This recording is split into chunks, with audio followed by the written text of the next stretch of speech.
Growing up in rural Zimbabwe,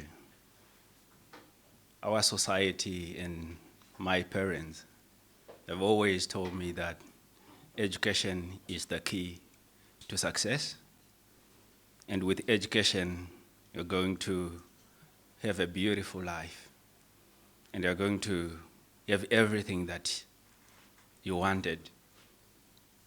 So in my entire life, I've been chasing this dream, trying to get as much education as I can. And in the process,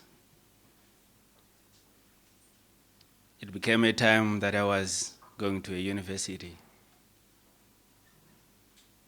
Fortunately, or unfortunately, the university that I was going to was 300 kilometers away from home. And it offered me 2 degree options. The first option, I don't know why I put it as the first option, maybe you will tell later, was to study food science and nutrition.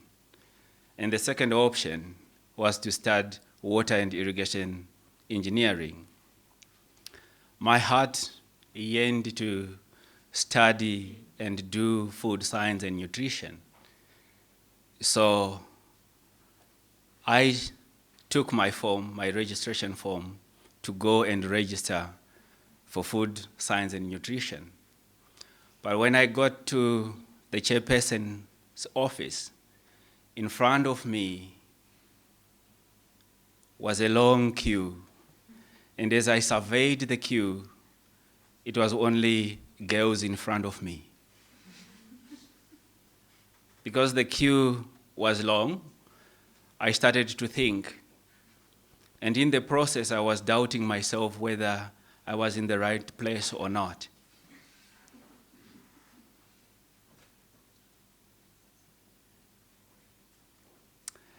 As the queue moved slowly, and in a turn of a second, I decided this wasn't for me.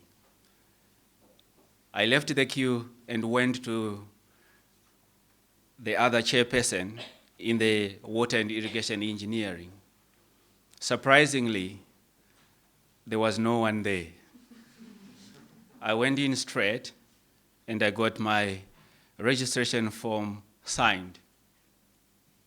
Later on, I realized when we were attending classes that this class had 17 boys and 2 girls.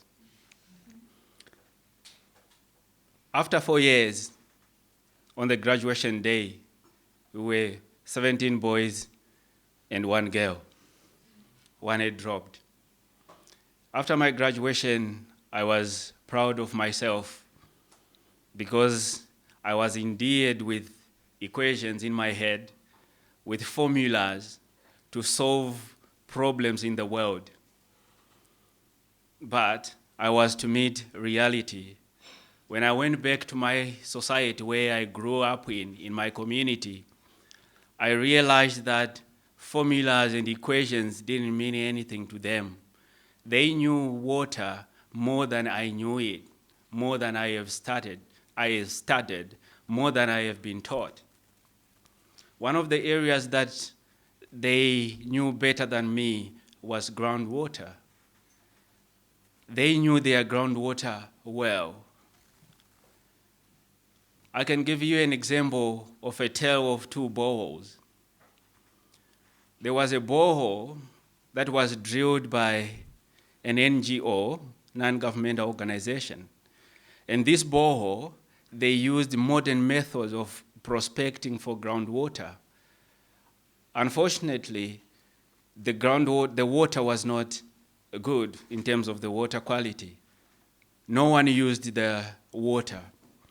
And there was another borehole that was prospected using the traditional methods. And the community loved this borehole. They used the water for everything. They loved it in such a way they had to have a relation of care with the borehole. They would go in the morning to sweep around the borehole to keep it clean.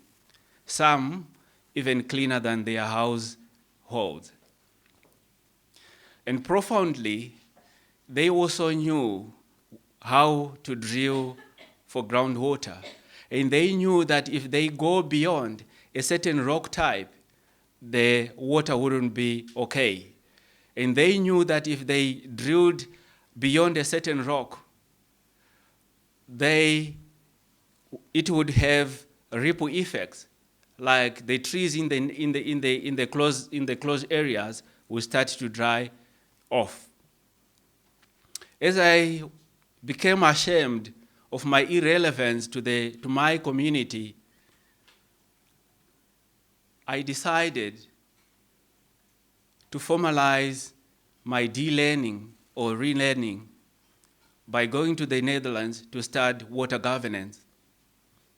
I wanted to study water governance because it allowed me to know how water is used instead of how water should be used. But the tale that I have given you is not peculiar to Zimbabwe or in my community.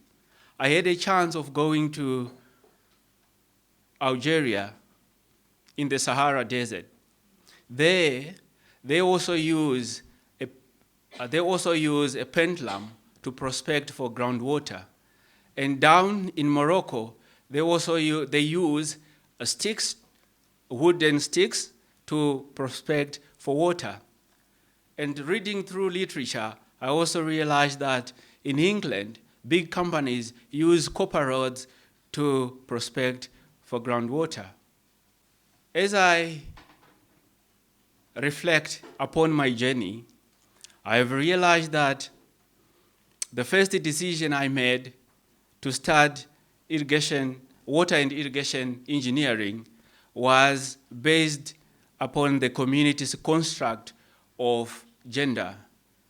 It seemed to me masculine to do irrigation engineering. I am not ashamed of that, and I'm also proud of it, because studying water and irrigation engineering allowed me to study life, because water is life.